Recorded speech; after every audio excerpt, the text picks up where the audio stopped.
think that I just come in there and look for knockouts, and that's not the case. You know, I'm actually a sharp, smart fighter. So, well, I'm here. Who wanted to fight with me? I really don't care who's in front of me. I don't feel like no fighter can beat me.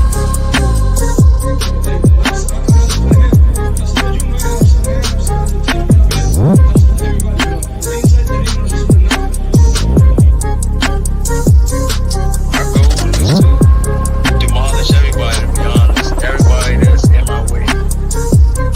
The pinnacle to any weight division is to have all the belts, all of the titles.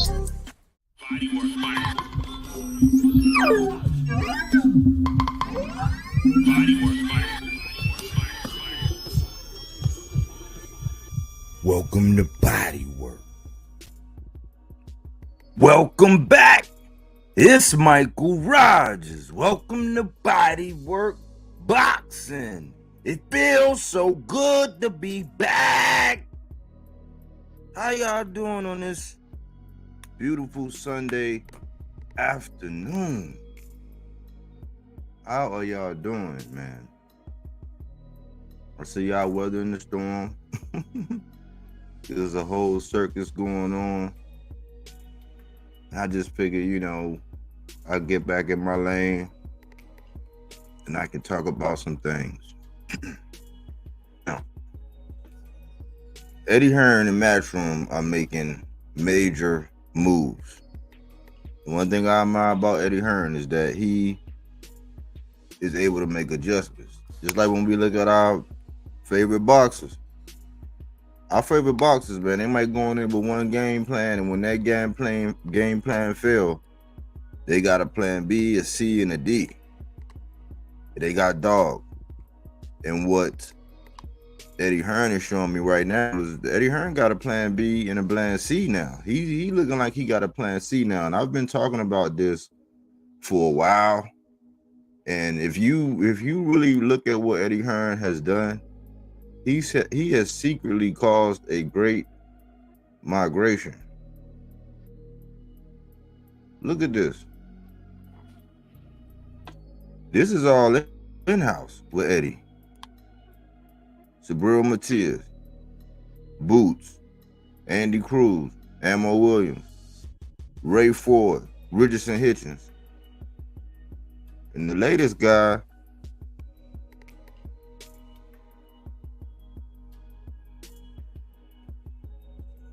is Major Moves. Jalil Major Hackett. And I'm like, man, like Eddie on to something, man. I think Eddie, he's making moves, and this guy right here, this guy, Jalil Hackett, this young prospect, man, he's a throwback fighter. We got a couple of throwbacks in the games. He's young, but he is a throwback fighter. Vicious, can walk you down, vicious body puncher. He described his own self as the orthodox Earl Spence. Except for this is a young boy, man. He got cruel intentions. They already linking his names up with some pretty big names at 47. Some pretty big names. Smoke Session, Sports Entertainment. Pop, what's up, Pop? Let's get it. Yeah, I'm gonna go through this thing, man, and put the link out. But it's a great migration going on with Eddie Hearn and all these people that he have acquired. And I'm gonna give the title of the video, I'm gonna give it, you know, the attention that it needs. And it was some things, you know how I do. I gotta use sources. I gotta use sources, but let me see. I got my setup right here, and I'm gonna share what I got right here. Let's see.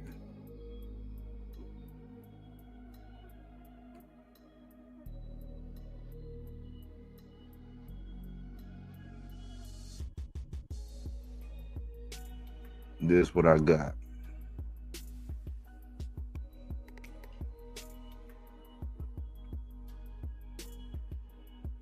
Blue chip prospect Jalil Hackett signs promotional deal with Matchroom Boxing. Boxing News 24. Got Jalil in the hat right there. See cut up. See him and his pops right there. Pops is very vital. Good boxing mind from all the videos I've seen. This young man is 8-0 with 7 knockouts. They call him Major. In this article, to give credit by Vince D. Ryder, 5/24/2024 is when this happened. Blue chip welterweight prospect Jalil Major Hackett has made a major career decision, and it was announced on Friday that Hackett had penned a multi-fight promotional deal with Eddie Hearn and Matchroom Boxing. The 21-year-old Jalil Hackett is an extremely talented prospect who has all the tools.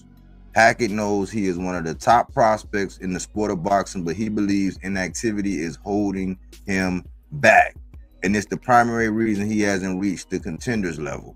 A product of Washington, D.C., Jalil Hackett posted an amateur record of 140-19. Hackett would officially make the transition from the amateurs to the pro ranks in March 2021 when he inked a promotional deal with Mayweather Promotions. 3 months later, Jalil Hackett made his professional boxing debut and scored a TKO victory over Angelo Diaz. After fighting 3 times in 2021, Hackett would only fight once in 2022. The last time Jalil Hackett saw action inside the square circle was in December 2023 as the co-feature for BoxFest 6, an event that took place at the Red Owl Boxing Arena in Houston, Texas. Hackett stopped Adrian Gutierrez in the 3rd round and won the WBC youth title. 4 months after his victory in Houston, Jalil took to social media to announce that he was a free agent. During an interview with YSM Sports Media, Hackett revealed why he left Mayweather Promotions. I just felt like in order to grow as far as my career, I would have to do it elsewhere, Hackett said. In the 3 years that I spent with Mayweather Promotions, I got 8 fights and 7 knockouts. But in order for me, keep going and keep thriving and growing as a fighter, I felt like I had to do it elsewhere. Once Jalil Hackett posted his status as a free agent, the majority of his fans suggested he teamed up with Eddie Hearn and Matchroom Boxing. On Friday, May 24th, Hackett did just that, as both he and Eddie Hearn appear to be very excited about their new alliance. Jalil is a fantastic young talent, said Hearn. Building stars of the future is something that we love to do at Matchroom. And in Jalil, we have a real gem. Jalil Hackett is ready to start this new chapter of his boxing journey. He is looking forward to receiving the opportunity to showcase his skills and navigate his way up the welterweight rankings. I'm so happy to have signed with the biggest promoters in the game, said Hackett. Eddie and Matchroom have a plan for my development that I'm really excited by, and I cannot wait to get back in the ring. The next time Jalil Hackett competes inside the ring, he wants it to be a step-up fight, because in 2025, he would like to be on pace to take on the top guys in the welterweight division. This is another young man that when you hear him talk, he's very intelligent. He's very intelligent.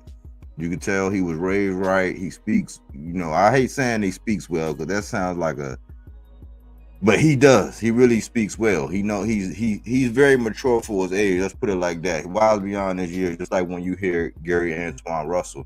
And I want to remind y'all that the DMV is on fire. The DMV is on fire. This is the other article. This is the other article right here.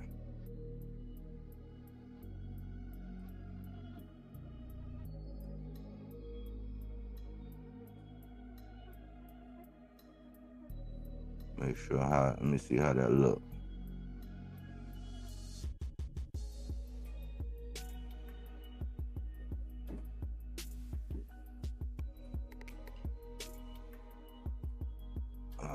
Yep, there it go. It's showing. Jalil Major Hackett. They used the picture with him and Floyd. Jalil Major Hackett signs with Matchroom. They used the picture with him and Floyd. This is by press release. I guess this is a way to do it too. So it was released in the press. You could just put press release, find you a picture, and write you an article and post it, man. I might have to start doing that. Jalil Major, but this is by Boxing Scene. Jalil Major Hackett has signed a multi-fight promotional deal with Eddie Hearn and Matchroom Boxing. Hackett, 8-0, 7 KOs of Washington, D.C., recorded his 5th straight win inside the distance in December, stopping Adrian Gutierrez inside 3 rounds in Houston.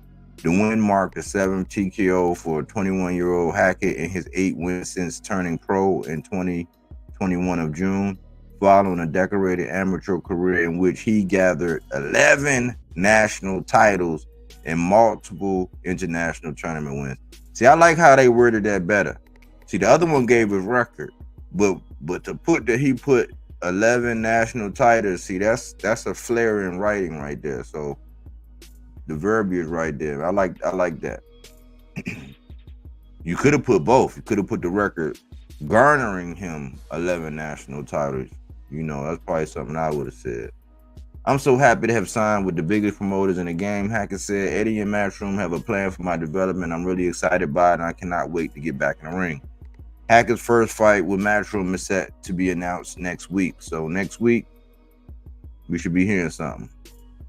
It's a really good setup. It's a really good step up, the type of test that I want at this stage of my career where I'm looking to develop, but also prove that I am the real deal, Hackett said. Jalil is a fantastic young talent, Hearn said. Building the stars of the future is something that we love to do at Matchroom. And in Jalil, we have a real gem. So many of America's best fighters speak very highly of their work with him in the gym, and he's got an old head on young shoulders, which bodes well for his short and long-term development in the sport. We're really excited to get the next phase of his journey moving. And in his first fight with us to be announced next week, the training wheels are off. It is an excellent test on a very big stage. That's not the last article I have, but that's the last article that I'm going to go for right now. And I'm here, but that's the major announcement. But when you look at Tank, Lamont Roach, Gary Antoine Russell, Jalil Hackett, even if you want to include Keyshawn Davies, the DMV is on fire. The DMV is on fire right now. I don't know if y'all noticed that, but the DMV, man, we got some boxers. Baltimore, Maryland, DC, we got some people in the hat right now making some major moves. Gary Antoine Russell's coming back, and a lot of people were saying something about him going to Matchroom and this and that. You know, he has Puelo coming up, and we talked about that. But if you look at what Eddie Hearn is doing, this man is slowly taking over. And let's see. I wanted to give that part. I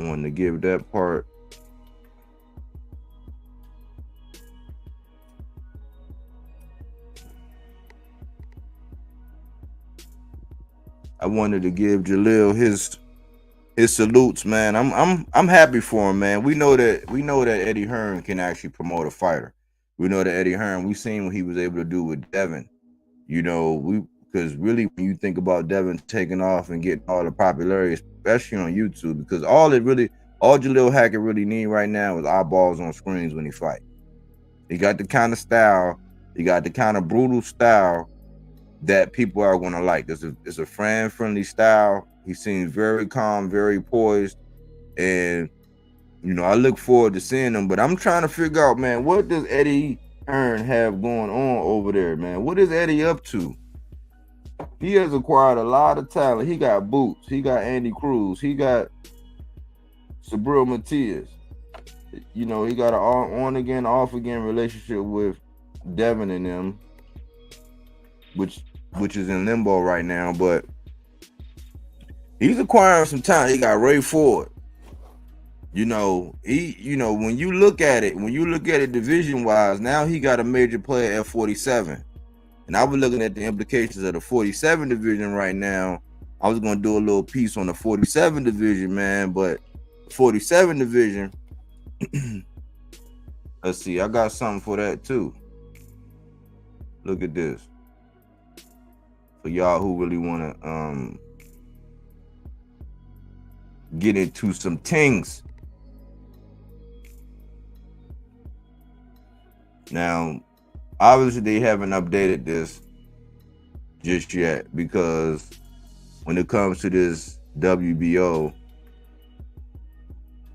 you will also have Brian Norman Jr. right here. The same way you have Montes Giannis and Mario Barrios, you will have Brian Norman Jr. under here, because it took place and he's under there.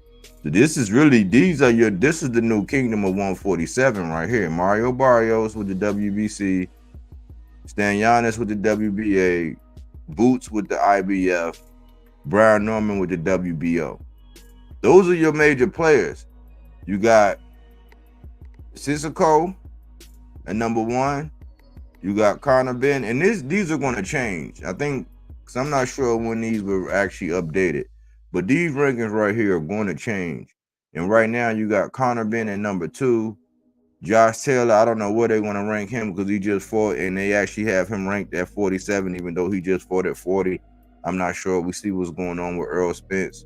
You got Albanesian, Santillan, Jamal James. I'm thinking we're going to hear and see from him pretty soon.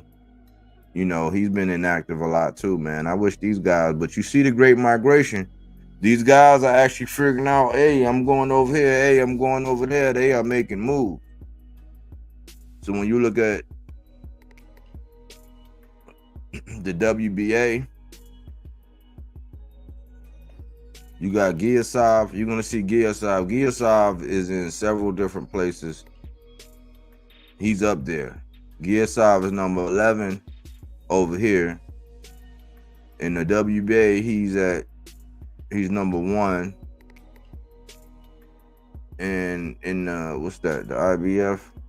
No, the WBO. In the WBO, he's number 2. But then here you go. You got Conor Ben right here again. Gabriel Mestre right here, even though he just lost.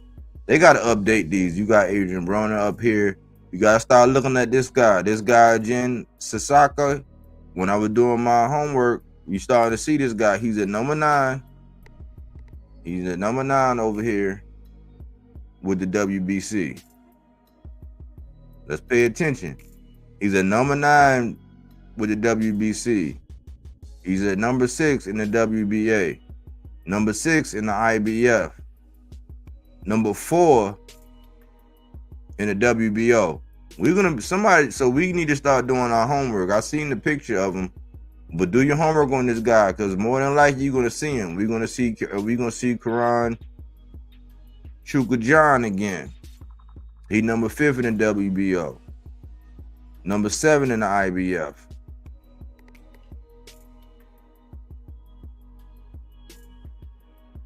Let's see. Trayshawn Wiggins, he's in here. Paul Meta in here. Patty Donovan, he just fought the other night. Giovanni Santillan, let's not forget him. Alexis Roches, he's still in the mix. Romain Villa, he's still in the mix. People got to mix it up with Romain Villa now. Romain Villa done got Speedy Rashidi on his record. He got Boots on his record. Whoever see him, he's gonna be a tough out. I want to see who gonna take on Romain Villa. Everybody ain't Boots. So Romain Villa, he's a major player up there if he's still fighting. And then, it should look like he's in these rankings. Look like he's still up there. They got Errol Spence here, but we know he's going to 54. So they got to redo these. Again, they got Josh Taylor down here, number 12. In the IBF, Gabriel Valenzuela, Avanesian is in here, and Gilyasov is once again right here at number 15 right here. So Gilyasov is in every ranking in the top 15. So we're gonna chakram via Gilyasov. Get familiar with that guy.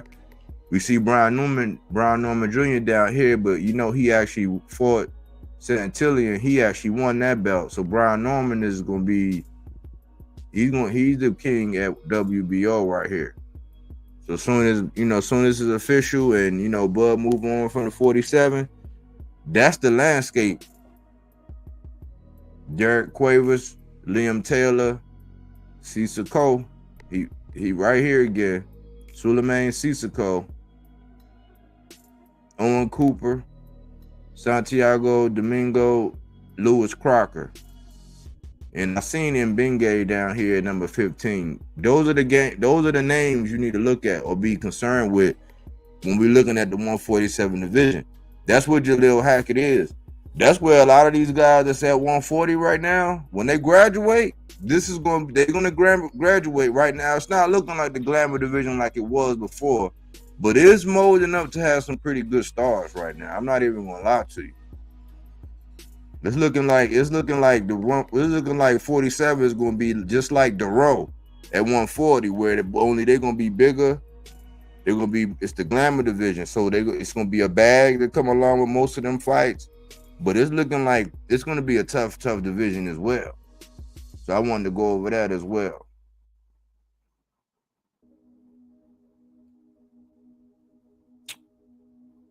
And Champion Sports Boxing.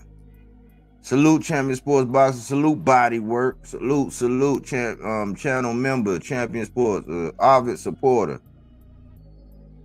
Salute Body Work. Coach Key in the building. Says salute, Smoke. Salute, champ. Salute. I'm interested in the 5v5. Gonna be some sick matchups. Yeah, it's gonna be some, man. 147. Man, and you gotta think. Gary Antoine Russell said he wants to collect all the titles. He want to unify Subriel. He want to undisputed. They both want to get undisputed. They got to graduate to 47. So you imagine how Josh Taylor was when he had all of the, all the buzz was around him. If he would have moved up, he was going to be up there with the rankings of the Errol Spencers and the Buds and all that. He was going to have to mix it up with them. Had he not, he's still gonna have to mix it up with the 47. Them guys, I'm thinking he just waited for them guys to matriculate on the 54. But it's getting ready to get we getting ready to, man. They can't help but give us our money's worth. Remember, I said there was gonna be a time when this actually happened, where we was actually gonna start really getting our money's worth because they had no choice. When you look at a lot of the guys over there at PBC, it's like either you got a name and people really want to see you and you're gonna fight, or you seeing that these guys have been found in business elsewhere, aka the Great Migration. Eddie Hearn is acquiring talent, man. That guy knows talent when he see it, and he's not scared. They're not scared to sign him and build these guys. And he's getting ready to have it. I mean, he already has a nice situation where no matter how he mix it up, it's some good fights. Even when they go across the pond, he's actually going to build these guys. He's going to be the one building these guys. Yeah, I seen Bubs. Bubs was talking about the 5v5. Yeah, salute. Right on cue. Look at Bubs. He popped right in. Salute, Bubs. I was telling Koki, you was on that 5v5. I seen your video the other day. I mean, I seen it today, but I seen the video that you just posted. Yeah, Eddie making some major moves. He got himself a squad like, whoa. The next 5-on-5 going to be a shutout. Yeah, Bubs, you've been talking about that 5v5. And what happened? Let me see. Closing out. I think I closed out everything.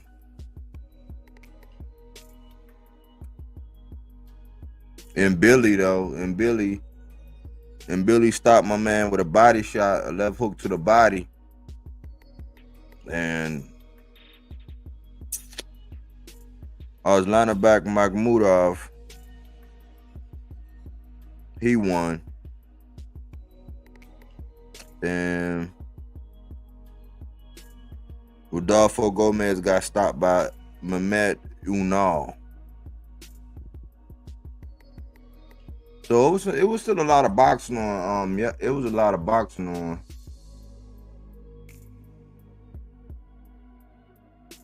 Yeah, it was some. But I'm trying to figure out what's gonna happen. With the Subriel Matias fight, and Liam Paro. It's a lot of buzz starting to happen around that fight as we get closer. But we like almost 2 weeks? We're like 2 weeks away, I think. Almost, a little over that.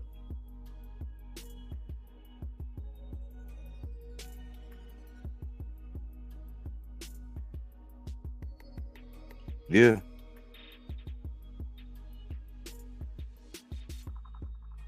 In a couple days. Yeah, like 19 days away. And that's a big night, man. June 15th is a big night. June 15th is a big night. You get to see Tank. You get to see Frank Martin. You get to see David Benavidez, Volsdick. You get to see Gary Russell, Puelo. Man, we get in the fights. You get to see. Still got to go back and look at that undercard with Subriel Matias and Liam Paro. Anybody seen the undercard? You seen the undercard? Yeah, Koki. You seen the undercard? June 15th gonna be insane. The undercard for the Subriel Matias. They put their undercard out yet? Bodywork. Who you got on the 5v5? Oh man, let me look at it.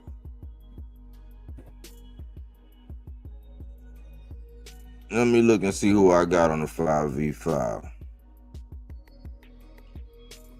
I think I kind of lost it when I figured out that I was kind of upset when Bivol and Beterbiev got called off. I know I gotta go with my man Ray Ford. Oscar Collazo fighting on the undercard. He's a small guy. A lot of small guys on the undercard. Is Emmanuel Rodriguez going to be on the undercard? Koki?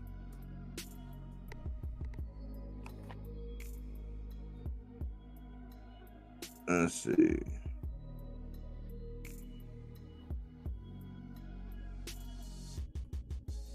Mexico versus Puerto Rico fights. I'll list the names. Okay, cool. Do that. Let me see. Yeah, 5v5 boxing card.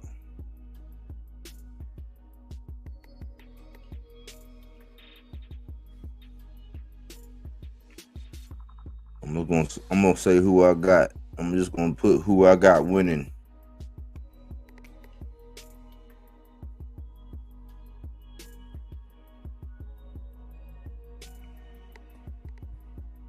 Angel Fierro and Alfredo Santiago. Okay, Alfredo Santiago. I hadn't seen him in a minute. That's the dude, man. That's the dude that came over and fought Devin Haney. He was landing that right hand till Devin Haney figured him out. Fierro, yep, test the waters up at 140 and looks to land a belt in his first fight at the weight class. Okay, cool. So we got Deontay Wilder, Zhilei Zhang, and more. Let's see.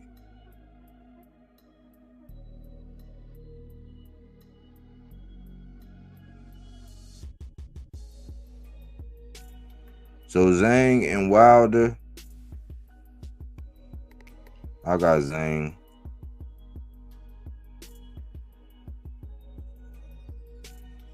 I got Zhang in that one. Hergovic and Dubois. I got Dubois. Dubois. Triple D. Hamza Shiraz versus Austin Williams.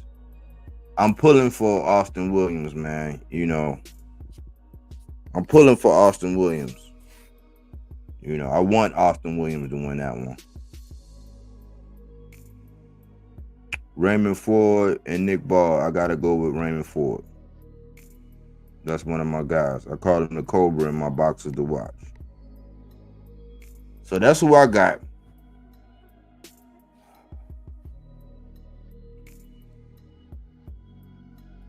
Yanquiel Rivera versus Victor Sandoval. Rivera landed his first title in the last outing, dominating Andy Dominguez. And yeah, Yanquiel Rivera, I like how he fight. He got caught.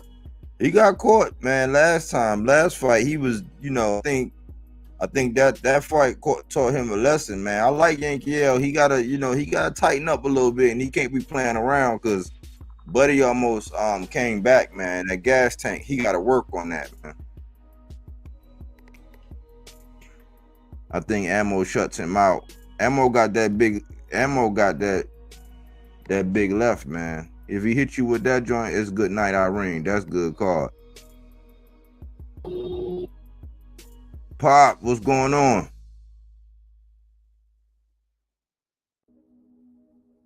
Can't hear you. It surprises people. I gotta get new speakers. My old setup ain't working. I gotta get a whole new setup. Oh, and it surprises people. What's been Ammo good? The kind of guy, he fights to the level of competition. I think that I can see that a little bit too. I see Ball losing to Ford. Yeah. People saying that might be a tough fight, but I like Ford, man. Ford, he coming into his, now he decides that he gonna be, now we gonna see that power now. I think we're gonna see a little more power from him.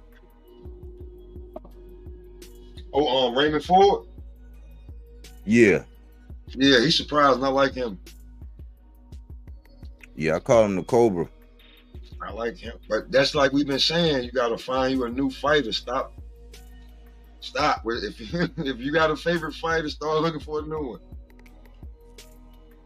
You said, I think are you a little low? Let me see. Oh, Ball took advantage of Vargas, in my opinion. Ford can get compact and tight and see him catching Ball.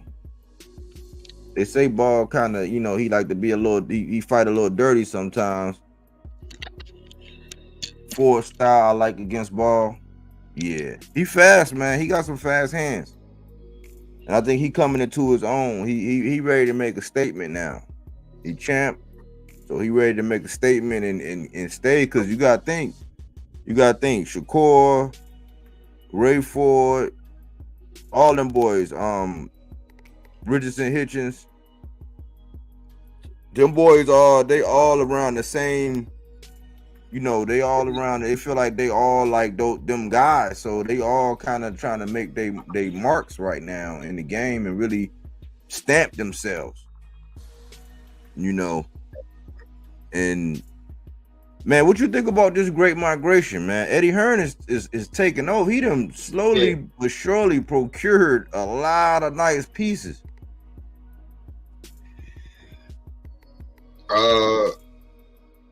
I mean, shit, man. He been had the money. Now it just seemed like, he got the backing. Koki was good. He got the he pulling a real move. This is a real move that he's pulling. And he's putting on good shows. Like, I ain't saying it's just him, but he's standing out in front with the suit, man. This is what we've been asking for, to be truthfully honest with you. This is what we've been asking for. He said Eddie got the names. Now he just got to make those big fights. Exactly. He got to let them mix up, because sometimes it could be a little bit of, I'm going to get this guy to play keep away over there. We've seen that play. Well, hopefully he ain't going to do that. Hopefully it's nowhere to run to, and he going to allow them to go ahead and mix it up.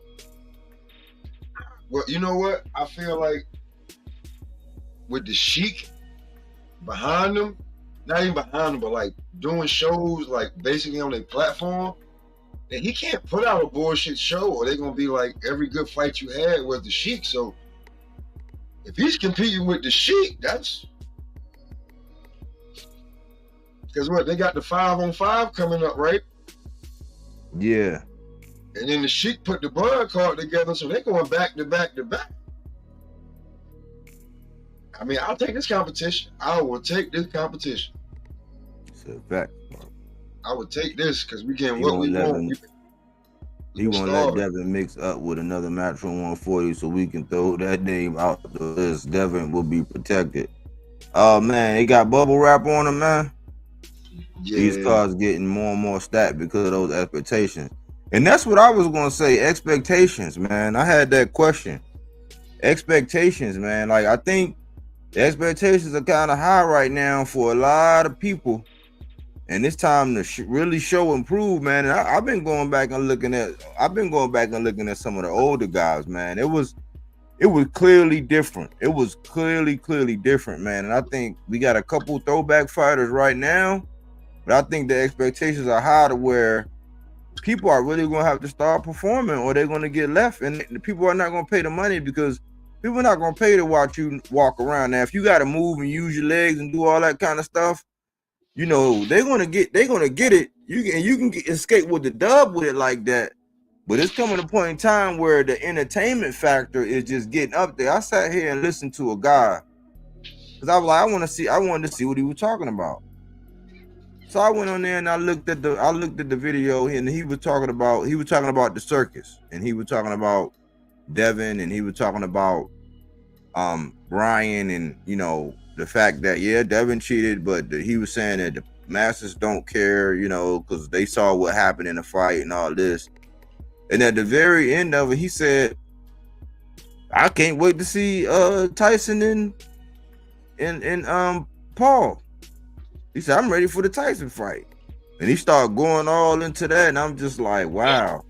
And I was remembering, but see, this is what the boxers are not understanding, because just like that day when I said an inspector came over and inspected the place, and on his way out he was like, "Oh, what you into?" He said, "You wrestling? You in the wrestling?" And then he said, "Oh no, that's boxing." He said, "You in the box?" He said, the first thing he said, "What do you think about that Tyson fight?" So boxers got to understand that when it comes to the casuals, they kind of know and stick to certain things. Like that's a lot of people that want to see that Tyson and Paul. Like this, I'm telling you, like, because they have branded it, and those are branded names, and that's who people want to see. Now, as for the sport of boxing, like the core of sport of boxing, as far as what we need to nourish the sport and keep it going, that's not going to do us no good. But No to the good. casual, that's when you go out and about and somebody notice or correlate you to the sport of boxing, you got to pay attention to who they bring up and what they say. And that's what they're saying. A lot of people are saying Tyson and Fury. Like that, I'm like, that's bad when you are a boxer and you're not even being, and this guy was calling Ryan the face of boxing. He was like, he said Canelo and Ryan, they're going to continue to be the face of boxing because they both, you know, cheated and they both probably going to get away with it and all this. And then he turned around and said, "Hey, yeah, I can't wait to see this Tyson and Paul fight." You know, so you got to look at what the masses. So boxers got to step up. That's what I'm saying. When you get in the ring and you get your 15 minutes of fame, you know, your 36 minutes to showcase what you got to put on. You gotta get your man. You gotta put in crazy work. That's if you get 36 minutes. What if you get 30 minutes? 20 some minutes. Like, you gotta show and prove, man, because who's on this Tyson Paul card? That's the funny shit. I don't know. I'm not promoting it, so I don't even know. See? I don't even know. It should be some fighters on this card that we haven't seen. I'm tripping. No, I'm tripping. What's the name on that card? Ain't Schofield on that card? I think. What, Schofield on the card, right? Okay. Yeah. Right. So I like Schofield, man. I think he one of the young guns that's gonna be one. He gonna be around. You know, whether his style, he got to clean up. He got to polish just a little bit. But I like the young dude. He must see TV. He gonna get in there he like M. Billy almost. But M. Billy, you know, he kind of remind me of M. Billy because M. Billy is just sheer power. He just want to power, coming with them power wings. But I think Schofield got potential, and he gonna be one of them guys that's gonna be around. So he on that card. And the guy he fighting, a lot of people are saying, I don't know if he should be taking this fight right now. What you think about that? That what's his name? You find somebody dangerous? Well, he got some power and he looked like he can box, but you know, I haven't seen the guy that the other guy's fighting. I can't really speak for the guy, his resume like that. I was trying to scrub and see Are they saying if I can notice some of the guys on his resume, but he's up, you know, they up and they rising, so their resumes ain't gonna be much. They fighting the same type of guys. It's whether you know them or not. Yeah, man. I'll be real with you. Stop baby walking these guys, bro. For real. Stop baby walking them. Like, cause some guys that don't get baby walk and they gotta, you know, them be the guys with the losses. Or they get the tough fights and shit. Like, stop baby walking these guys. If they really like that, let's see. Ashton Silve, the guy they call H2O. That's the guy they call H2O. Well, he already got a nickname, so he gotta be something. I ain't never heard of him. He 11-0 with 9 knockouts. He an 81% knockout artist. He's 20 years old. He 5'8" with a 68-inch arm reach. And he got, you know, I was looking at his highlights and stuff. I mean, he got some good highlights, but these guys got multiple, you know, he in the building stage, so these guys that he fighting got like at least not double digit, but at least 2 losses. Most of them got at least 2 losses. All of them got at least 2 losses, except for one guy back in 2020. But that's expected. But that's one of the things I always say. If they putting you in there with guys that ain't supposed to be there, even in your building stage, if you getting rid of them, that's what you're supposed to do. You're supposed to just go in there and show that. So this is really going to be a test for him. Now Schofield done had some names. And he's 17-0 with 12 knockouts with a 70% knockout rate. He's 5'7", so he got the he's an inch shorter than the dude, but he's still growing. And he only like 19? Oh, Floyd, he 21. He 21? Yeah, Schofield 21. Hopefully, you know, ain't his father like his trainer or manager? Yeah, he vocal in his on his corner and on his side. His father probably got the dreads, right? Yeah. Yeah, I'm making sure I got him right. I don't want to mix him up. Nah, his father doing exactly what he's supposed to. Especially over there on Golden Boy, where, let's just be real, you got to be golden to get any damn marketing. I'm talking about complexion. You gotta be like this. See that right there? You gotta be from there to get there. They don't get no black folks no marketing over there on Golden Boy. You better have a Mexican wife or something. Better pull your Kayla Plant over there with the PBC. The only white boy getting all the fights he want. You better do something. You over there at Golden Boy, you're gonna be put on undercards. You're gonna be shown like you're gonna be probably maybe one of the best fights of the night, but ain't nobody gonna see it. Just having that conversation with Blair, and he said they could be the best, but they the worst. He said they could be the best, but they the worst. That shit made no sense, but it made perfect sense. You know what I'm saying? Like, you have Oscar De La Hoya, Bernard Hopkins.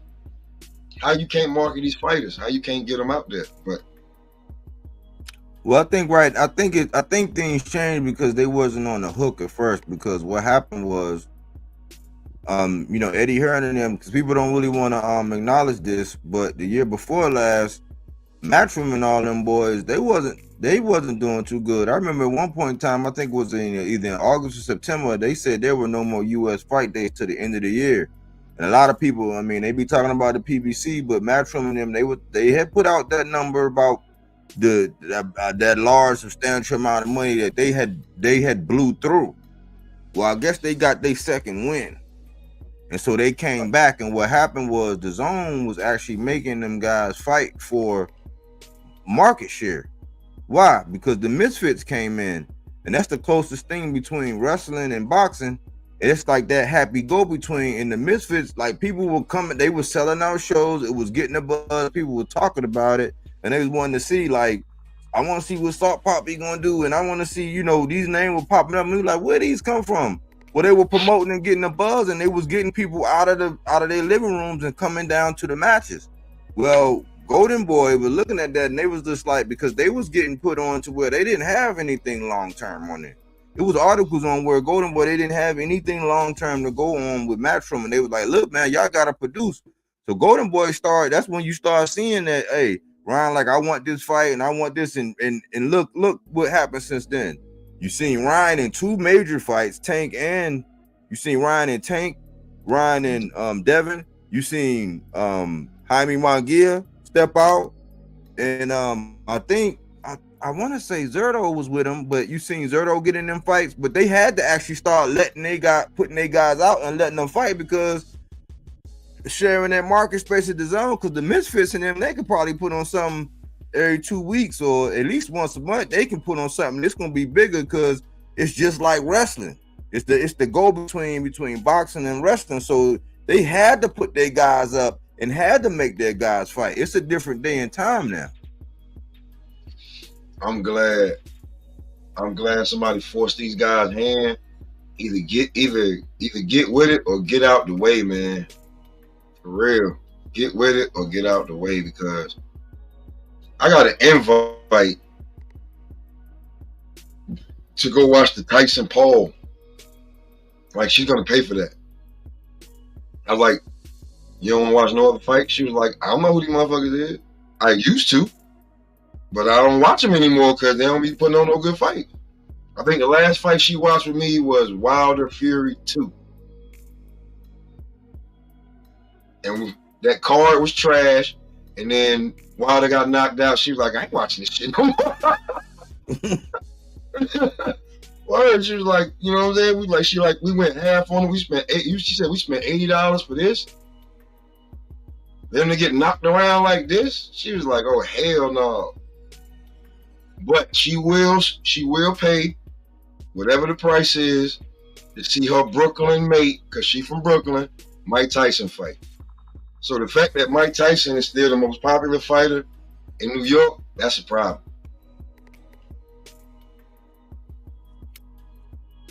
Yeah, I think, these young guys, they got to stake their claim, man. They got to go back and start looking at the old guy. Them guys used to want to fight, man. Them dudes just wanted to fight. They wanted to show who it was and what it was. Now get your money and do it right, but man, that's what's going to catapult you, man. That's what's going to catapult you, wanting to fight, wanting to rematch. It was like, man, they couldn't wait. Like, people used to stall them out and be like, hey, man, but they wanted their rematch. Like, that was a big thing. They wanted, like, if they lost, if they got robbed, they felt they got cheated, they couldn't wait. They were chopping in the bit. And in the in-between time, in the meantime, they were running through people. They were straight running through people on their way back to that rematch. Cause I want my get back. And Al Money was good. That's another thing I got with. Salute Al Money. That's another thing I got with Homie, is he don't want his get back. I don't know why Homie don't want his get back. Like, why you don't want your get back, bro? Why don't you want your get back? What's up with that? Your get back. Okay. And you don't want to change what's been seen. Like, you're a meme, bro. The man said, he said it'd be funny if I turned into a meme. You're a meme. I'll be real with you. You gotta take some of the blame for this. Word. You gotta take some of the blame for this. You had nobody there when they were testing. You had nobody eyeing them or watching them. He basically got to do whatever he want. You took the whatever when he came in 3 pounds over. if you would have had the replacement right then, we'd have been like, man, he's playing around. Like, do what's best for you, not what you think everybody else. You know what I'm saying? Oh, Devin wouldn't have done this. So what? Be mad now. I'll be fine later. Because those clips of you getting knocked on your ass and punched and him playing with you, they're never going away. You can get your win back, but them videos, they never going away. Well, look, that's a good segue into this. Let me go into this real quick. Mm-hmm.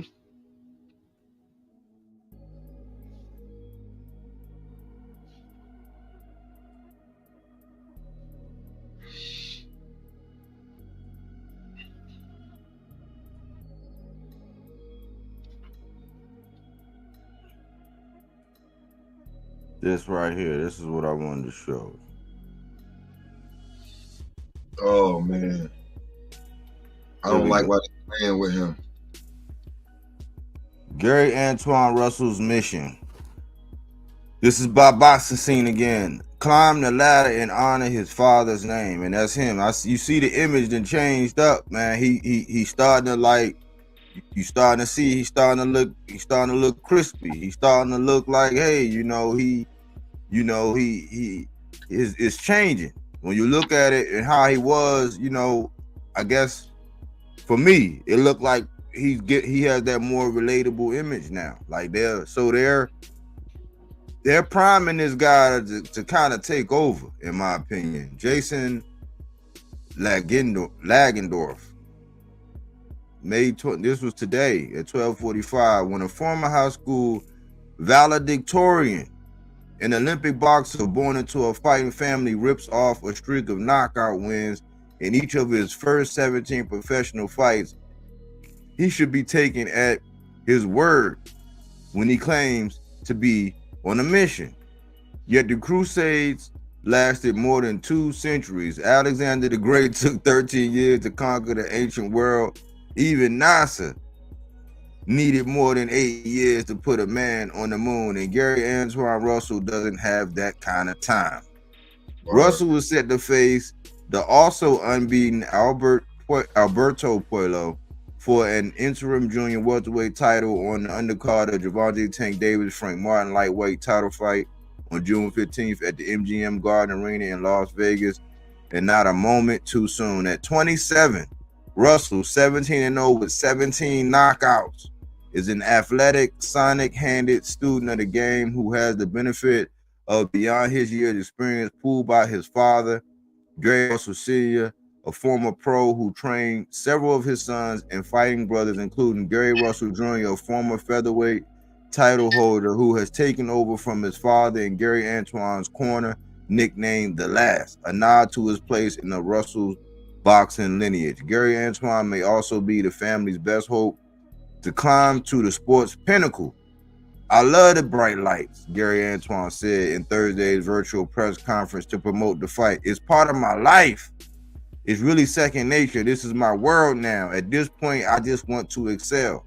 But Russell has yet to face the brightest of the lights in the ring, with stoppages over Victor Postol and Rances Barthélemy, marking the 2 of his most significant wins. And the clock is ticking.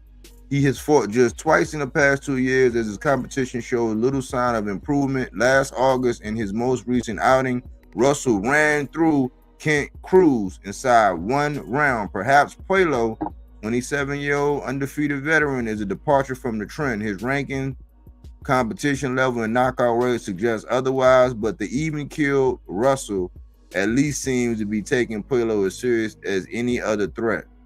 Puello is another opponent who's in the way, he said. There's a lot of opponents and they're all in the way. We're on a mission. I plan to execute. My focus is so locked in right now, it's hard for me to say he's got a chance, not to be disrespectful. My father always said there are 3 types of fighter: those who need it, those who want it, and those who like it. And they all bring a different level of hunger. I am all 3 of them, but instead of liking it, I love it. Almost exactly 2 years after passing After 2 years have passed since Gary Russell Sr. died at age 63, RIP, of complications from diabetes, a loss on the heels of another family tragedy, the death of Gary Antoine's brother, Gary Booser, in 2019 at age 25. The transition in his corner and a hand injury have likely also contributed to Gary Antoine's slow progress. Still, he has been insistent about targeting titles and the fighters who hold them. Russell is creeping into a position for a shot at 140-pound title holder Devin Haney. A rumored promotional switch might expedite his push towards matching up with some of the top names in the division. I want to bring boxing back to its natural state, Russell said. I want to climb the ladder and fight who I'm supposed to. I want to fight the guys with great credentials. We're going to keep working together, working toward the top. In addition to Haney are Subriel Matias, Regis Prograis, and Liam Paro, among others who to give Russell the proving ground he seeks. First, however, the mission calls for a stop in Vegas at least one more stepping stone when he faces Puello. Gary Antoine will have his brother in his corner and the echoes of another voice delivering instructions in his ear. I know my dad would tell me to hit and not get hit. Keep your hands high. Don't relax, he said. Right now, he's here in spirit, and I will spontaneously hear certain things that he says to me. I want to honor his name and make sure that all he worked for does not go in vain. A throwback guy, man, who he's on Devin Haney's heels. That's why I really wanted to go into that. He's on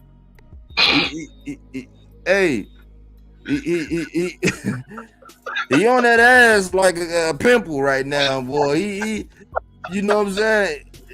Man, it's looking, man, the roll. Woo. He don't want to fight Ryan. I'm like, man, you might want to go ahead and fight Ryan. Go ahead and run it back with Ryan again, bro. You might want to do it because woo. When Gary Russell, if he is to get through Puello, man, and he do, you know, like he get through that fight, he do like what his record say, 17-0 with 17, you know what I'm saying, Ixnays on the mixnays, you know what I'm saying, then Devin got some, you know what I'm saying, he got to make some business decisions. Listen, first of all, you got to leave. First of all, let me see which one is even first of all. Okay, his father passed before he become champion. You know he wasn't trying to have that.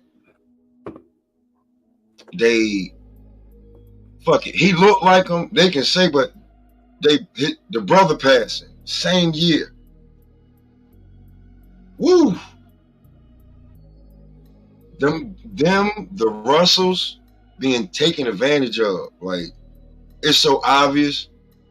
It's so obvious. Like, and Brody fuck with them. Like he can call them on the regular. So when he be telling me, when he be like, they playing with Gary. I'm like, yo, they gotta get them. They gotta leave PBC. As long as Floyd can put his finger on, like he's playing, like Gary gets no fights, right? He don't. Well, Gary, Mr. Gary, don't get the fights he wants, so he fights on his mandatories, right? You see what they did to him. Gary Antoine Russell gets no fights. 2 fights in 2 years? What the fuck? And the baby boy gets thrown to the wolves. He ain't even ready yet. You throw him to the wolves like he Mr. Gary. You throw him to the wolves. Get him knocked out, get his confidence rattled. Like, nah, man. Like whoever fight Gary Antoine Russell, I feel bad for you, bro. Like, salute to you for taking that fight, but you probably gonna get a world of hurt put on you because this man got death, halting career, jerking around, like, man, he gonna put 5 different types of ass whoopers on whoever run up on him. I feel bad for you. It ain't gonna be Devin. You seen what he said in the interview. Bill looked at him like he was crazy and went the other way. He ain't gonna be Devin. No, I haven't watched no video. I haven't been keeping up with that Devin stuff. I haven't watched no video with Bill. I haven't watched no interviews with Bill. I've been on a detox. I've detoxed, man. I'm detoxing, man. No, Gary said it before, cause you know he was up there. He was up there for the spectacle, you know, being around, throwing his name around, keeping his name in the hat, his hat in the ring. And he was like, he ran down on Bill and was like, you know, what's up with me and your son? Da da da da. He said Bill looked at him like he was crazy and went the other way. Yeah, because they didn't. Yeah, go ahead.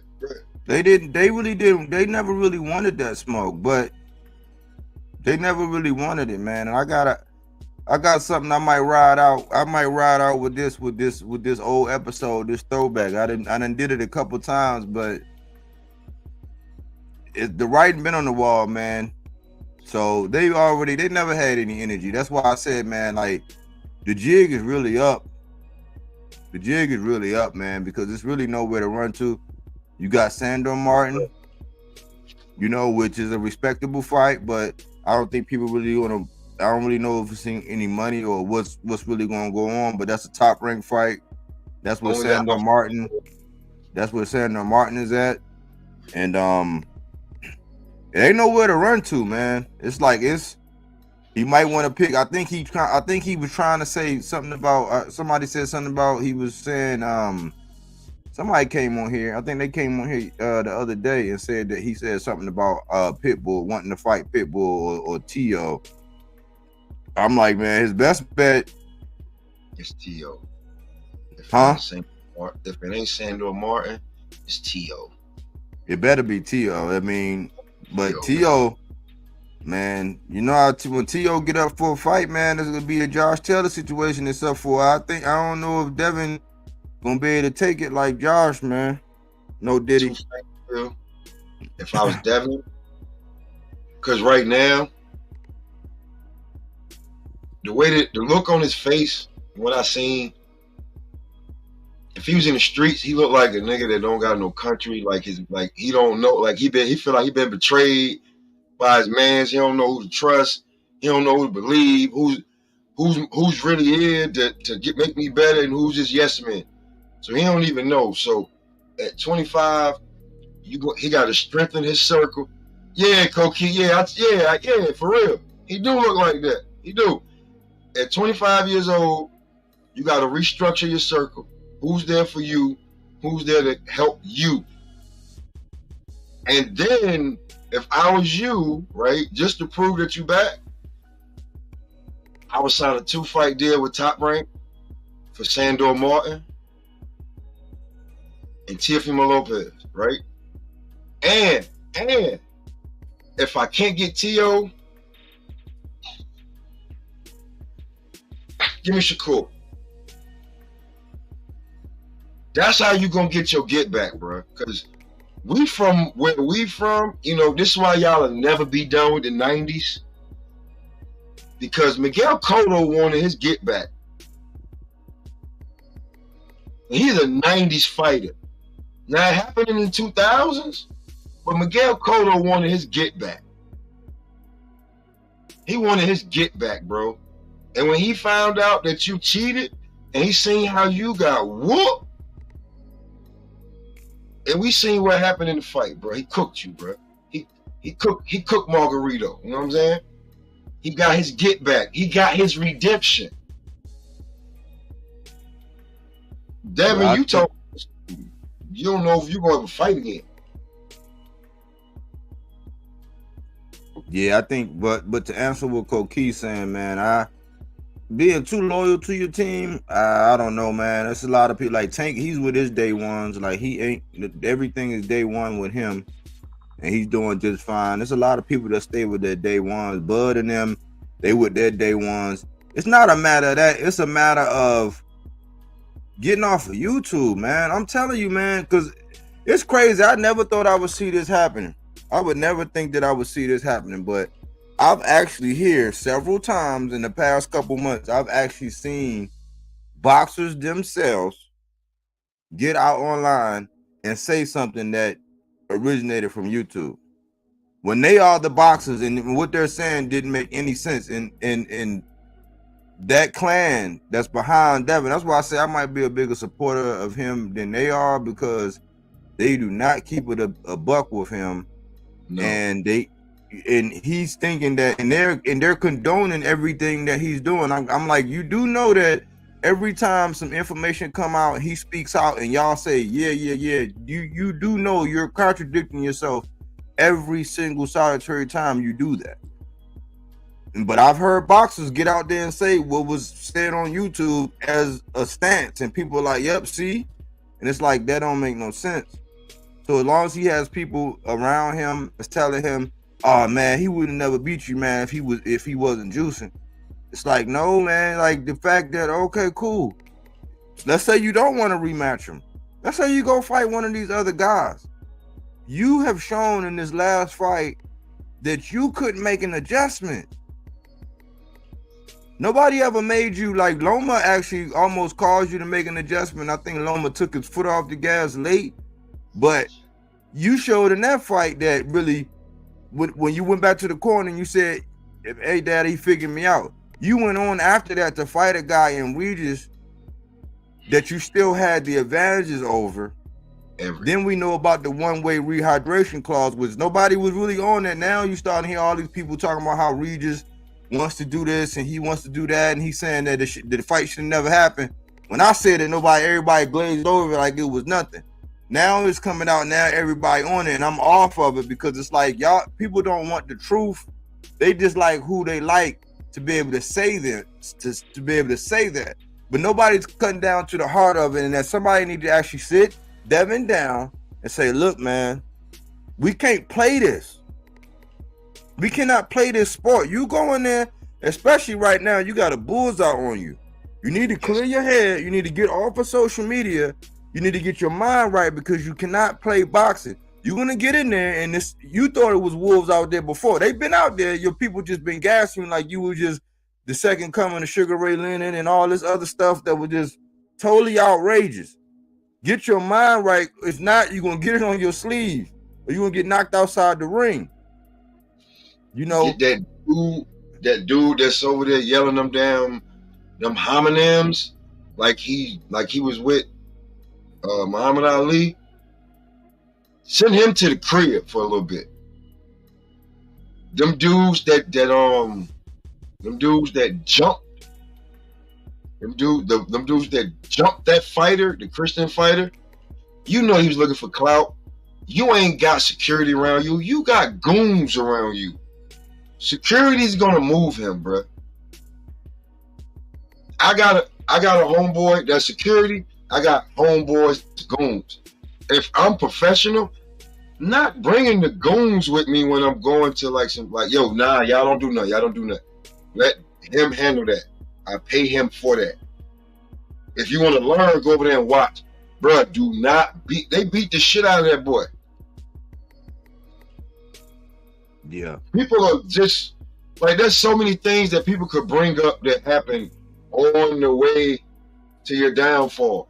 Like, to be truthfully honest with you, now it's funny and I'm laughing at it now, but it's fucked up. Maybe the Biggie song you should have played at the press conference was "Pray and Pray on My Downfall." Pray and pray on. Maybe you shouldn't have. Maybe you shouldn't have played just what you think is hot because your dad. No, you ain't tapped in. You ain't tuned in. This is the difference between fighters like you and the Tanks and the Buds and the. I ain't even gonna say Shakur, he bugging out. The younger boys, right even now, the Shoes, the Keishans, the Abdullahs.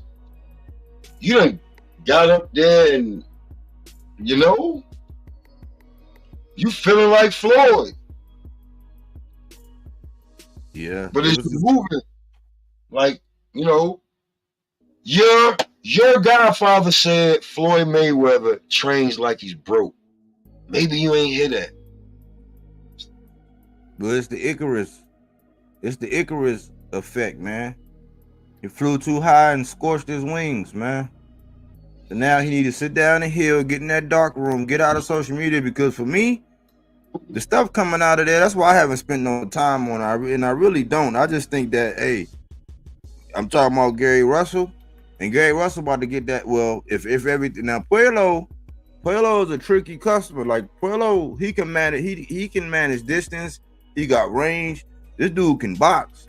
You know, he it was his title, but he had popped hot. Now he did whatever he needed to do as far as whatever suspension and whatever, and now he's back. And now, you know, that was really his title to begin with. He lost it because he popped hot.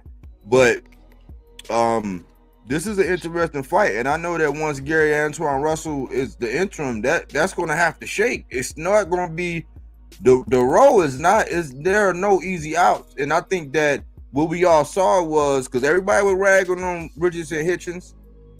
You know what I'm saying? Since we talking about 140 now, everybody was ragging on Richardson Hitchins and that guy Gustavo Lemos. But I would want to know if you put Gustavo Lemos in there with Devin, or you put Gustavo Lemos in there with Gary Antoine. I mean, you look at him and Devin, that's like Pitbull with a little bit more bells and whistles. If you ask me, you know, I don't know. But Pitbull might got a better chin. I think Pitbull might got a better chin. He might be a little bit harder to hit, or he got a better chin, but there are no easy outs at 140 right now. For him to be a belt holder, not wanting to avenge that, not expressing nothing with the IBF guy, even though that would be a unification. So the rehydration, all that wouldn't even matter. That wouldn't count. So that's not an excuse. You know, I think Regis was saying he might want to run back. That might be the best. If I was Devin, I might want to give Regis a run back because he's saying that maybe y'all could do that again. I don't know. But as far as like the top guys, a lot of people see food, man, right now. Sandro Martin. And if I can't get a big fight with Tio or Shakur, because you know you're not gonna get any. You know you don't want Subriel. You know you don't want Pitbull. You know you're not gonna. If Gary Antoine Russell went, you know you're not gonna want that smoke. To be healthy, going up, bro. It's killing you. It's killing you. Hey. But look, but hold on. When you say going up now, this is everything you said. It's gonna lead right back to why we're here tonight. Now, when you say go up, you know this young man right here, he don't have nobody. But he even said, hey, he been calling for it. This young boy been calling for. Now he at 47, but he is a throwback fighter. He's a throwback fighter. He's rough, rugged. Like I don't. That fight with, man, he'll get busted up, man. He'll like 47, like going to 47. Ain't no real easy outs there unless you gonna pick unless he gonna do the whole Adrian Broner thing, or I don't know where he gonna go because I'm putting together what it look like at 47 right now. Because even look, Kenneth Sims just signed. Elvis Rodriguez just signed the Top Rank too. So listen, he gonna have to get in there. Listen, Elvis Rodriguez just signed back with Top Rank on a long-term deal. There is nowhere to run to. Look, and this is almost how prophetic it was. And there's a couple people that ain't on here, but this is what I've been saying, and I've been saying this for a minute now. Look at this.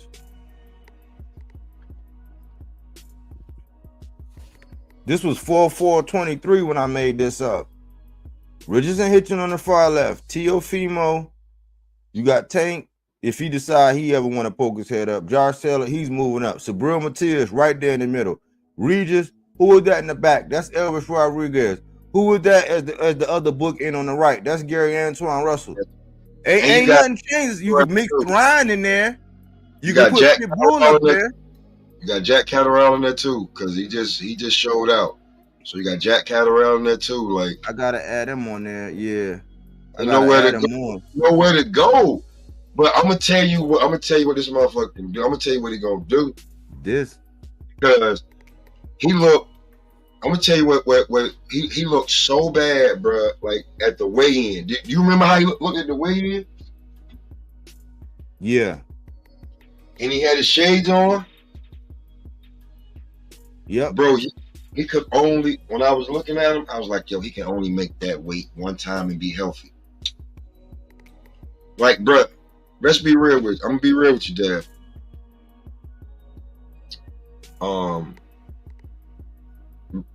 This how I know I'm probably a bigger supporter than most, bigger fan than most. He just pissing me off. I watched the real Devin Haney on YouTube.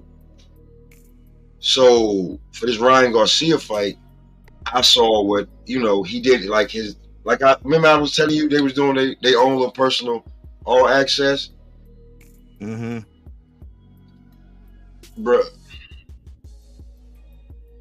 The Devin Haney that I seen on the second one, and then the Devin Haney that went,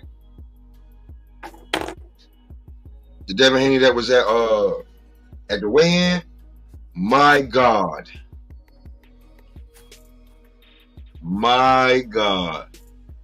The weight loss and drain, the stress you put on your body for that fight, because you're really not testing yourself, because you should be at 147. Like your father told on you, and look, like when him and Shakur was going back and forth, he said that y'all probably won't meet until 147, maybe 154. Listen, don't wait for the weight classes, bro. Don't be another Earl, Charlo, Garcia. Like, dudes waited too long, and we ain't get what we wanted to get. That's how I feel. So go up to 147, because killing yourself to make 140, and then you're gonna get in there with a monster that's just a monster, and he don't need no damn whatever. You're gonna get fucked up. You're gonna get fucked up, buddy. You're gonna get fucked up really bad. And then your career gonna really be over, because you listening to these fuck niggas you got around you, and they telling you whatever whatever it sounds good. Not, nigga, you look sick. Your eyes are so sucked in. You, like, bro, to make 140 look like you have no more weight. I'm gonna lose weight in my feet. Come on, how do I lose weight in my feet? Can you suck some of the water out my feet? What the fuck? Bruh, just going up. Going up. I ain't saying you gotta fight Boots off the rip. But who's champ at 147? Right now, the Giannis has the WBA. WBA. Brian Norman Jr. has the WBO. Jaron Boots Ennis has the IBF. And Mario Barrios has the WBC.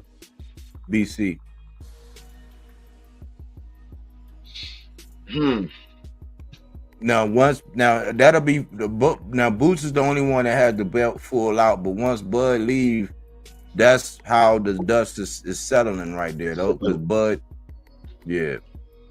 So all that sound better than what we was just talking about a few minutes ago. He probably eyeing that WBC because he been talking about Mario Barrios and they done sparred 1,000 times. And he been said that name. That's why I said you can't. We gotta stop. This is why we gotta start cutting all that BS out about Tank ain't never fought nobody, because it seemed like Devin, he want either Pitbull or he want Mario Barrios. So it's like we gotta cut that out, because that seems more likely. If you got the WBC and you want to move up, you want to fight for the WBC, that kind of makes sense. Otherwise, you going in there with Brian Norman right now. You going there with Boots? No. Stan Giannis, you might want to try that, but Stan Giannis is a rough, rugged customer, man, and he's a real 47 pounder. Like, he ain't, you got to pack a lunch against him.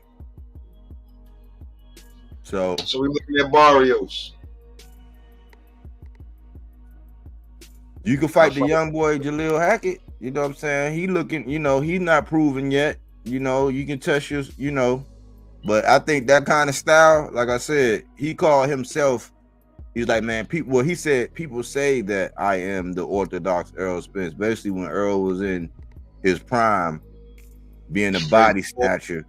He's saying cause that's kind of like, it's a brutal, punishing, pressure style, but he can do it. He can really walk you down. This young boy got some talent, man. And he like, it's almost like he want to tank little proteges, man. So he got an IQ. He gonna be a monster, man. Like, I can't wait to see him. I can't wait to see what Eddie got for him, man. But he's an option. He's an option for Devin. He said he'll fight Devin. But we know what Devin about. He said he want big names and money. But I'm like, man, what big names and what kind of bag and versus the skills you want if you move up the foot? Because Barrios ain't nothing to shake a stick at, especially what he's seen Ryan do. He can duplicate some of that. He get some of that same success now. Because it's a blueprint, whether you want to say Osterine or not, it's a blueprint now on how to beat him. That's true. But if I'm Devin, right, I'm restructuring everything. I may go back, and I don't know if Senior too old, but I may go back and work with Senior on the low. Just may go back, tighten some shit up. You know what I'm saying? There's a plethora of trainers that would love to train Devin Haney. But, bro, I don't know if you went and looked at that shit, but Devin Haney was about 170 some pounds. No, I seen his face. Like I said, I haven't been indulging in it. Like I said, man, I'm so, that's all everybody else want to talk about, man. I'm so sick of them dudes, man. I told y'all what them dudes was, man. I've been consistent, but I seen how big he was. I just didn't want to go in on him because it's like you just got a lot. You got a lot going on, man. Like, I wanted him to go, but I told y'all what that was. And look, it's the gift that keeps on giving. It's like we're stuck. That thing happened on 4/20. You know what I'm saying? We about to be in June, man. And everybody has a hangover, man, because of these April Fools, man. Like, but the guys won't let it go, man. They won't let it go. I was just watching one Alphabet Boy. He just couldn't let it go. I'm like, bro, you've been talking about this shit. Like, nobody really cared, bro. He's already a meme. And he's talking about he don't want no get back.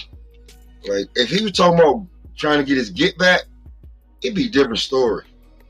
But you ain't talking about trying to get your get back, bro. And, man, we look at the landscape of 140. And the only reason we're going to talk about you is because you got a belt at 140. And who's on your heels? Now, you say you want to unify. With who? I seen you at the press conference. You look small. You look weak. And then you blew up the next day, all water weight. Bruh, stop killing yourself. Get out that division. Because that division will really, really, really retire you. Look, this guy right here, he's gonna do it, man. This guy's gonna do it, man. I would even like to see this guy jump up there and, you know what I'm saying, see if he would shake with him, you know what I'm saying? But it ain't no easy outs, man. It ain't no easy outs because this guy, he's there, you know, because this guy showed that it's chess not checkers, man. Like, beat you with he beat you completely differently. He beat you completely different. Like you was, oh my gosh, man. You just well, let's see though. Who is he though? Who is he? Because on the inside, he's the guy on the left. From the outside, he's the guy on the right. So who is he? Get back to where you were. Get back to where you was at your best and when you was feeling comfortable. And who was that with? Going back with Senior, man, or show some damn loyalty. Like, you know, get your father out the camp. Get Mickey Bay back, bro. Get Chop Chop Corley back, bro. Like those, like when he was winning and looking impressive, that's who was in the camp.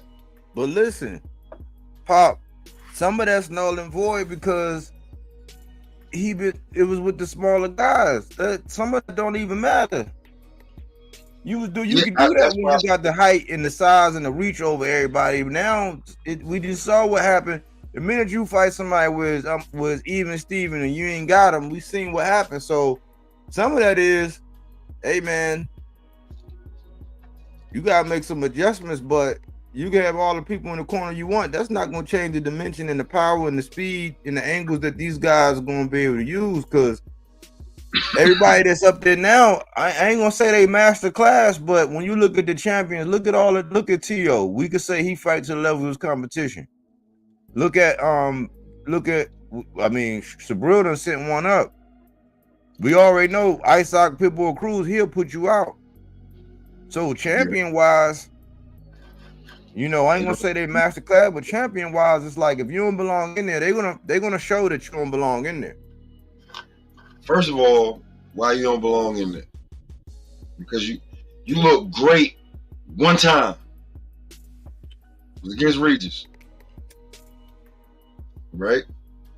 The second time against Ryan, when I seen you walking there with that damn all black shit on, I was like, man, that motherfucker wearing that shit because he don't want to show how frail his ass look. That was a bad look last time on that meme, that Cambosis fight. You feel me? So, bro, he been ready to go to 147. You know, but you know, you keep listening to your father, man. He really don't have the best interest. He's not a fucking trainer, bro. He's put him out there with Mark. And when it comes time to go get in the gym, like I would bring Chop Chop back in there because he has the experience. I would bring Mickey Bay back in there because Mickey Bay had you right. If you can't get Senior, bro, I mean, that's your fault. But there's no way that Senior like out here showing everybody that you don't like the routine that you made famous first. Sitting there shooting that shit with him. I seen T.O. do that shit with him.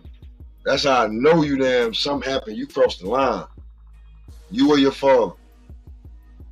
You gotta get your father outside the boxing camp and all them other niggas. You need them going, and you need real thoroughbreds next to you. If not, it's a wrap. But yeah. Yeah, let's wrap here. Let's pack him up, man. I don't want to talk about that dude no more, man.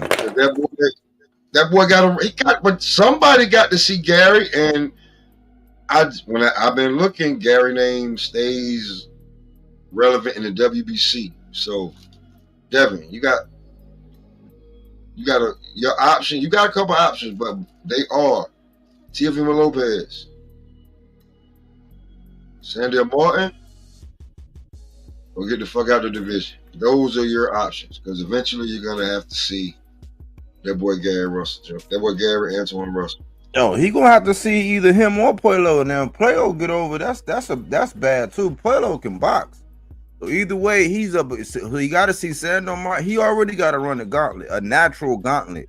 Because anybody he want to unify against, seeing what happened, and they have the capability of getting him out of there. Sandor Martin, he at least got the capability of being able to drop him because he dropped Chio. Yep. You know, Gary Antoine Russell, he's 17-0 with 17 stoppages, knockout. So and he's fighting for the interim.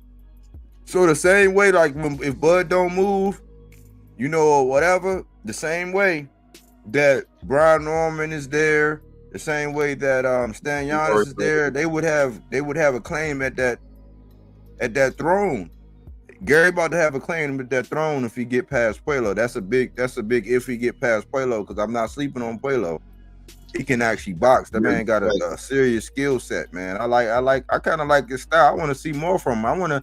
Because the guy he was fighting, he was just a pressure fighter coming forward and looked like Puelo had him in all the dimensions. So he knows how to control his distance. He got a wonderful jab, a beautiful uppercut. He throw hooks off his jab. He got a nice step back. He can pivot and I mean he almost got like a complete package. This is gonna be a dog fight for Gary.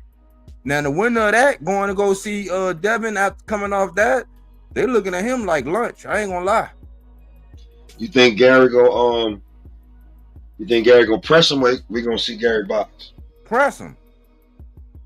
He gonna press him. He gonna press him and run his gas tank because he gonna use his legs. And as he's trying to evade, because think about it, Devin Haney is a defensive fighter.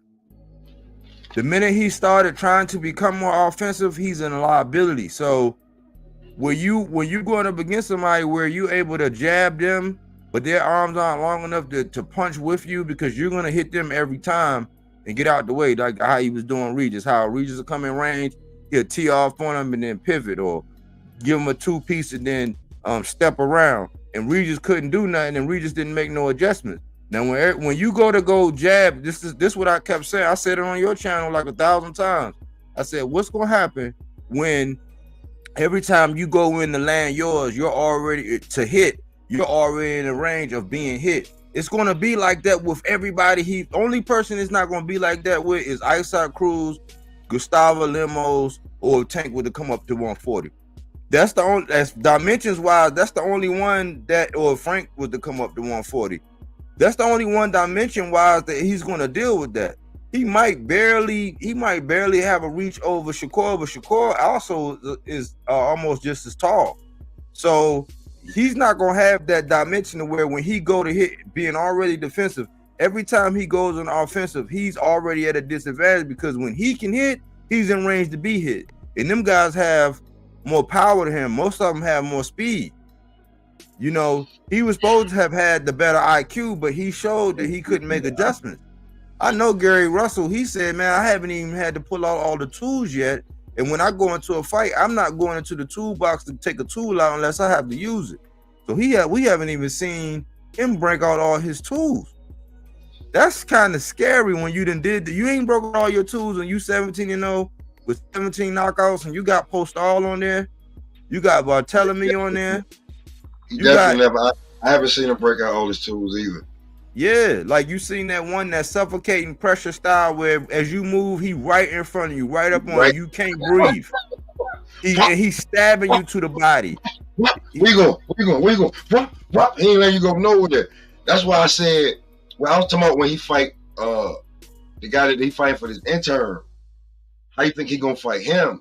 How he gonna fight him? He gonna have to take his time. He gonna have to take his time, and I think he gonna take his time and go to his body. I think he gonna go because he go to the body. That's why he one of my favorites, because he loves doing that. But he got that stab jab to the bread basket, and I think he gonna start off with going to the body, and I think he gonna try to wear Buddy down. But he like pressure. He like putting on pressure. But I think we are gonna have to see him go to the toolbox, because Puelo looked like he like Bivol in a sense to where you know, if he don't want to be in range, he ain't gonna be in range. But he got some very long arms, and I think he's listed. Me and Koki were talking about this the other night. I think he's listed as being shorter than Gary, but I actually think he might be an inch or two taller than Gary. Yeah. This dude look like he about 5'11", 6 feet. How tall is Gary? Like 5'9"? Yeah, 5'9", 5'10". They got him. Then they got him at 5'10". But he might have grew because he 27. I don't know. You know, I think they're around. They got him listed at like 5'10" and 5'11", or 5'10" and 5'9". Both of them, but I think Puelo's a little taller. That's gonna be the fight. That card is loaded. What are they fighting on the what card is he fighting on? He fighting on the Bud card? No, he fighting on a Tank card. Oh yeah. Oh, that's definitely a loaded card. So it's Tank and Frank, Benavidez and Volzdik, Antoine and Puelo. And on that same night, Subriel Matias fight Liam Paro on a whole different card with Puerto Rican. I think it's Puerto Rico versus Mexican card. What Koki was telling me. I didn't see the undercard, but I know that's the same night, man. That's a live that's a big night in boxing, man. 615. He gonna try to steal the show on Tank. I love it because you know that's more for me to watch. And you know, I don't know how true it is, but some people have been speculating. I haven't seen anything in concrete, but they were saying that deal that Tank got, that man's name might be on there. And I was thinking that kind of might make sense because I remember when Matias was over there here recently before he signed, all the offer they gave him was to fight Stan Giannis, who was at 47, Boots, who was at 47, and a 54-pounder. They didn't have anybody, so I'm like, why would they only offer him that? Why he ain't getting none of these 140s? So he moved on, and now you hear Gary getting Puelo. You might hear Gary and Pitbull, and then you got this Tank situation where, you know, Gary Antoine, you know, he say he can go above or below. So Gary Antoine say he can fight at 35 or 47 right now at all times. That's his motto. If when you stay ready, you ain't gotta get ready. Maybe some of these niggas should take heed of that. But it's a lot of people that's been checking for Gary Antoine, man. Like, a lot of people been waiting for him. They didn't want to kind of give him his, you know, they wasn't really saluting him that hard because he was tied in with his brother, like a lot of people like to mention. But it's a lot of people checking for Gary Antoine. He gonna do some big things, man. DMV, I was just saying, the DMV, when you look at Tank got 135, got the WBA. Lamont Roach, he at 130. You got Gary Antoine, Russell. You got Keyshawn. This DMV area is lit, man. We got some people that we can get behind and we can push and promote, you know, and they're actually good. All those guys are good. Everybody you just named is championship material. Yeah, and all but Gary Antoine, the only one. Well, Keyshawn, he don't have one, but we gotta see. Keyshawn sound like he want Teofimo bad.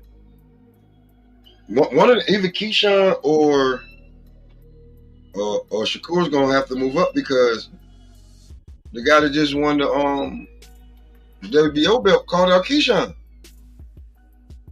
along with Shakur. And I ain't hear Keyshawn say nothing about that. I'm like, why you ain't saying nothing about the guy in your division that said he listed? He said Shakur, He said Shakur, Morataya, or Keyshawn.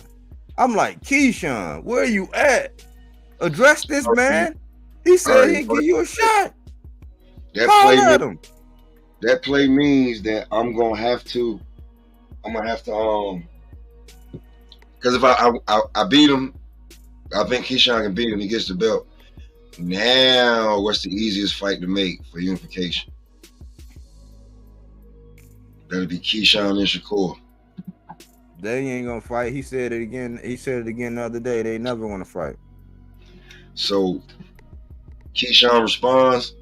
You already seen, like we seen what Bob will do to you if you really want the belt. Cool. You want Valdez? You really want Valdez? Cool. Beat the shit out of Jamel Hearn first. For real? Yeah. You want Valdez? You been chasing him before he's washed up? Nigga, these kittens is getting on my fucking nerve. But yeah, Valdez. But bro, so if Keyshawn responds to that right there and gets that belt, Shakur got to move up. And he ain't gonna be at 135 too much longer neither. So waiting for that Tank fight, man. Y'all niggas keep waiting for that golden ticket. It ain't coming like that. Well, he got Artem Haratunian to deal with Shakur. And you know, I'm wondering, man, if Shakur really if he want to get undisputed, man, he gotta he probably gonna have to get back down with Bob, trying to you know, a long term. But he go up to 140.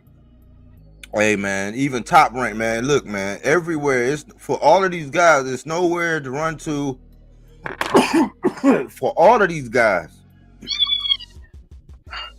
All of these guys have nowhere to run to right now. Like even with Top Rank and the size, they re-signed Elvis Rodriguez to a long-term deal. He at 140.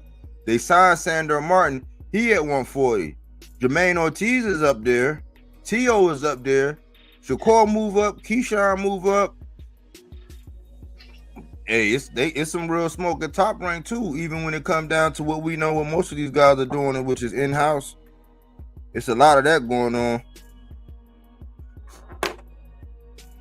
Man, one of them niggas gonna have to move up and stay out of the weight class away from each other, or they're gonna end up fighting. Well, they're gonna turn. It's gonna probably have to take a turn like how Devin and Shakur did. But now that Devin lost, they act like they BFFs, and I'm like, that's why I don't want to get in. I don't like that, man, because like now it's almost like y'all making all these allies. It's all these allies now to where it's unreasonable for the fans to want to see y'all fight now because y'all keep building all these allies. If it's me against the world, it's me against the world. I understand your top dog. Like if you're gonna have one, you can have one. But like, shoot, I don't know if Shakur will fight Richardson Hitchins now, since they kind of had a slight falling out or whatever. But that's a fight we could have never asked for. When he was friends with Devin, that was gonna be a fight we could have never asked for. If him and Tank would have never took a wrong turn, I don't know if we would have ever been able to get that fight. But since it took a wrong turn, that's what everybody want, because that's the fight at 35 that everybody want to see. So if he gonna move up, he better do it. If not, it's him and Tank. But it's smoke everywhere for Shakur. If he won it, Mason is still there. Huh? Abdullah Mason, like, I mean, you got this Schofield, Yeah. like, bro, you listen, Shakur, you know right now, you could go to 147, you could avoid boots for at least 2-3 years. You go to 140 quick, couple fights, off you go to 147. Like, stop sticking around. You really want to prove that you that fucking guy?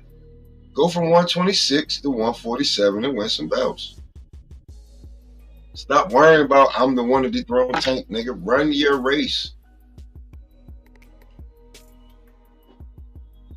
Come on, if you fuck around and can't dethrone him. Now you just stuck around. You just, instead of moving around, you stuck around.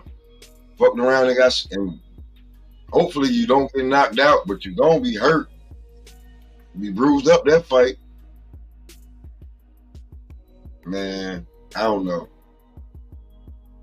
Some of these guys, like, you say you really want that smoke and you that guy, man, it's a bunch of smoke at 140. Can't nobody duck you at 140. Ain't no ducking. Everybody you fighting trying to damn come up and try to take your fucking head off. So good luck. You got a belt. Fight this guy you fighting and move up. You WBC champ, you have forced Devin Haney's hand. You could do that. You have forced his hand. If you can, after this fight, try to unify with the WBO or the IBF, but they probably gonna let Lomachenko get the damn unification fight first, and then you'll get him. That'll be a 3-belt shit, and then you can sit there and see if Tank gonna actually give you that fight, or you can go and you can force hand. Especially if you win either one of them 3 belts, you can go up there and fight. You can go up there and punch that WBO ticket. You can go up there and punch that WBC ticket. They'll let you do it. They made you champ in 2 fights. In 2 fights, you was champion at 135.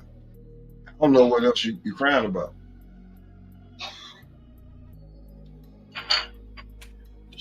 Man, it's 11:30. Oh. About to shut it down? Man, yeah, I've been up since like 5. Motherfucker hit me at 5 o'clock this morning dealing with bullshit. I went to work, came home. Yeah, I got a good 14, 15 hour day I done. All right then, man. But shoot.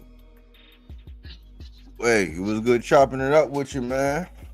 You know, especially because we ain't get to do the thing, the road today, so I had to come through and pull up. Yeah. Well, shoot, I'll be around, man. Holler at me.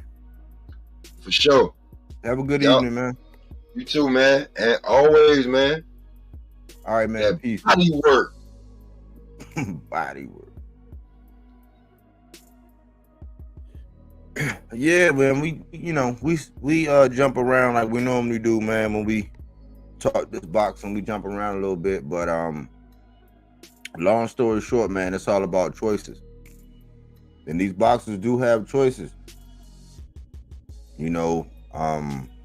I just think that right now, man, Eddie is on a tear.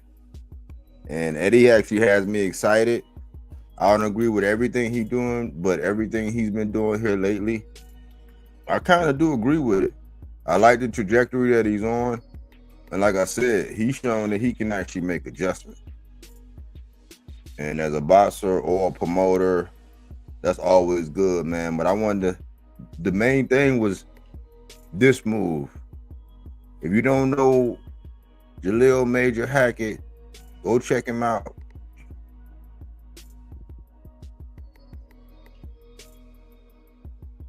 Go check him out.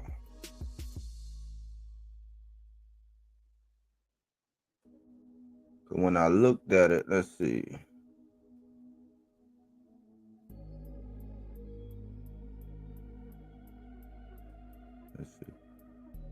When I looked at it,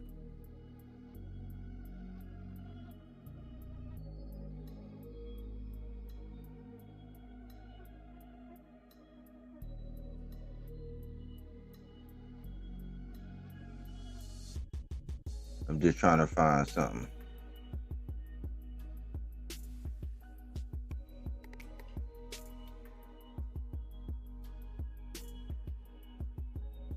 Let me show y'all this. For whoever's still here, let me show y'all this real quick. Because I'm not a fly-by-night person, I'm not a fly-by-night person, man. But a lot of people come by and they'll pilfer. But look, this is the channel, right? Look at this. When I go down,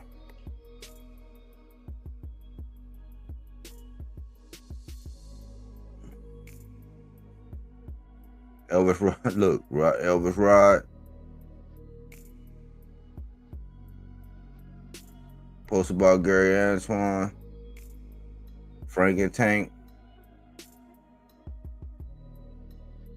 That's a little accomplishment. That's a salute to Shaq. That was the Cambosis and Loma. Another little accomplishment. That's when Canelo, that's the whole thing about Canelo.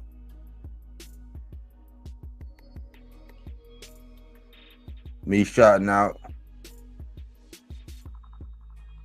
a little Tank and Frank, a little NOA, a little Neary, a bet, Bivol. That's the Smoke and Mirror. That's the Haney Pack. Frank Martin. Something about the game. That's the heavyweight. Boy, hey. Updating the notifications. I bet. Subriel.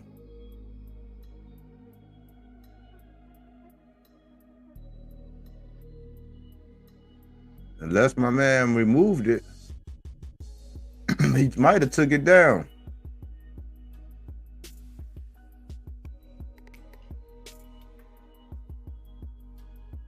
My man might have took it down. I don't know.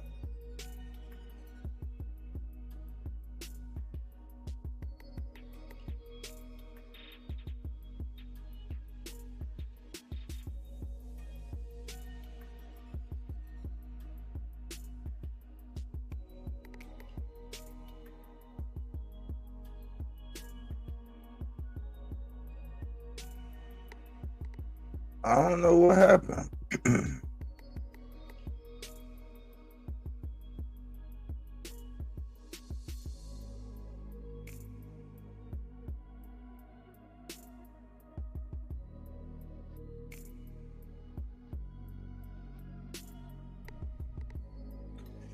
I don't know, man. That's kind of weird.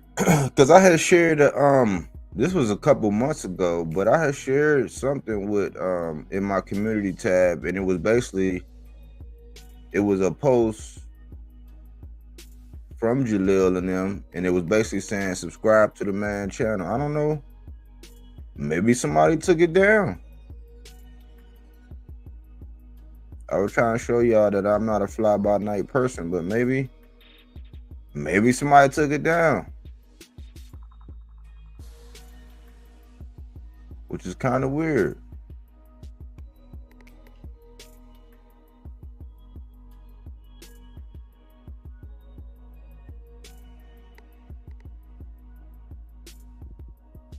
That's kind of weird.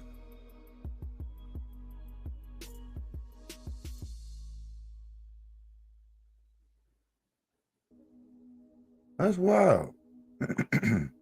That's interesting too.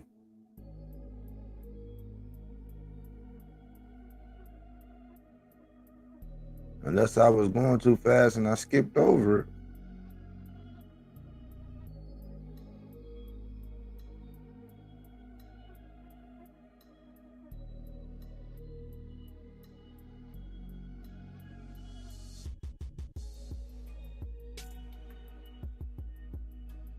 This is a scroll through the community.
That's kind of weird.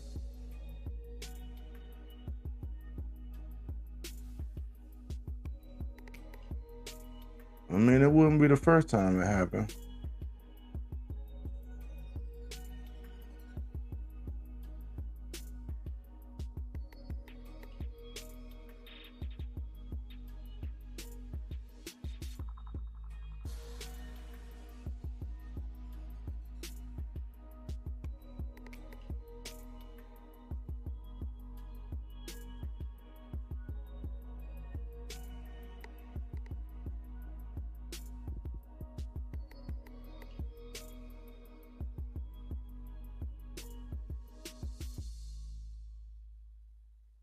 Yeah, I guess so.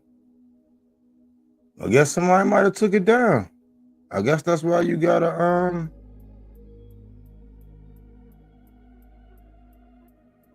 I guess that's why you gotta keep up with it. I guess I don't know. That's interesting. But it was really a repost. It was really a repost of the young man and from his, asking people to support his channel. It's gone now, but it is what it is, man. I think I went over everything that I wanted to go over. 147 is lit. DMV fighters are lit. Eddie Hearn, man, he's the Great Migration, man. He has him and Matchroom made a major move. And we got Adrian Broner and Blair Cobbs coming up. We got Tank and Frank coming up. Man, this is a whole bunch of Benavidez. It's a whole lot of boxing going on, and it's a good time, man. Don't get distracted by the people that want to, just stay stuck on the circus, man. It ain't really no fun, man. It's just. But these guys got options. There is no lack of smoke anywhere around, so.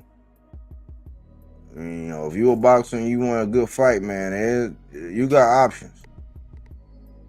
You got options, you know what I'm saying? So you can always get it on. But thanks for everybody who came through and hollered at me today. Who spoke and said something. Hit the like button, share the videos. Remember, this is those fruits and veggies, not that Reggie. Where we actually go over some things and we hash out some things. We put stakes in the ground.